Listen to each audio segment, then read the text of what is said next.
a Canadian radio sanctuary podcast.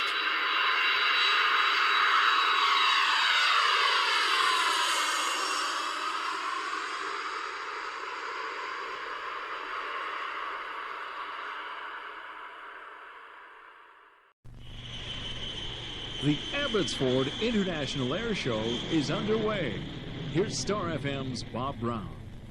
It's the third and final day of the 35th Annual Abbotsford International Airshow, and there's a lot to see.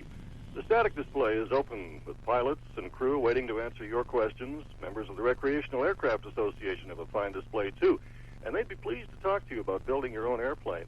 One on site you might find familiar is the old Pitt Special, flown by George Curbison when he was with the Ray-Ban Gold. It's still in the team livery, and it looks just fine in the sunshine. Yesterday, we had a rare glimpse of the F-117A Stealth taking off. There's a photo opportunity if ever there was one. It headed for Seattle to do a brief show, then it returned for a couple of passes down the Abbotsford shoreline before touching down. Bud Granley, always a popular performer here, was joined by two sons and one daughter in the air for a family flyby before he went on to give us an idea of what his Fuga Magister was all about. He also has a Harvard and a Yak 55 here, and you'll see them in the air today.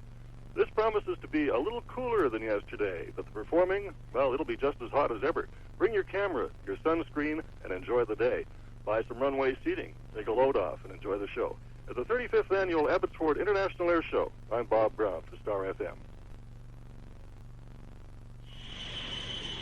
The Abbotsford International Airshow is underway.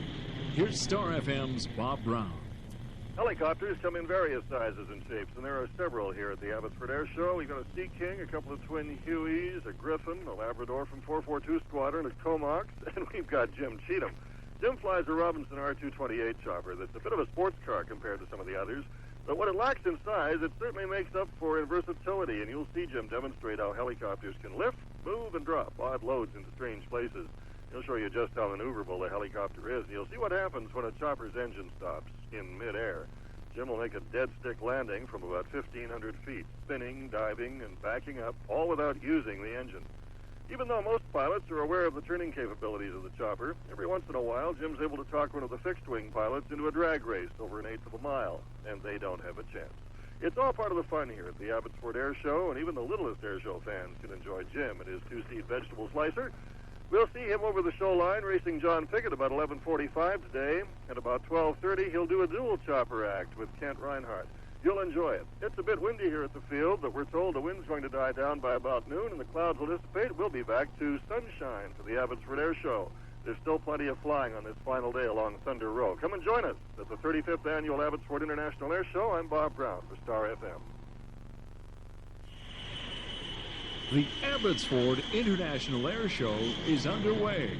Here's Star FM's Bob Brown.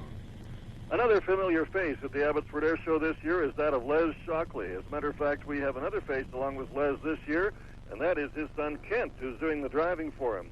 As you browse through your official program for Thunder Row, you'll see an act on page 23 that will not be performing in the air, even though it has 3 jet engines.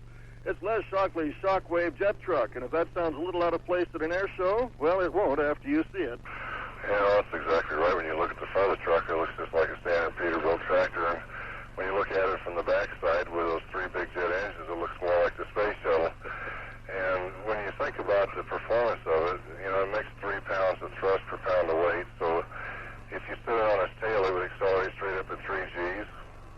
And to compare that to the airplanes they have, like an F-15 or an F-14, this thing's got about 3 times the power-to-weight ratio of one of those airplanes.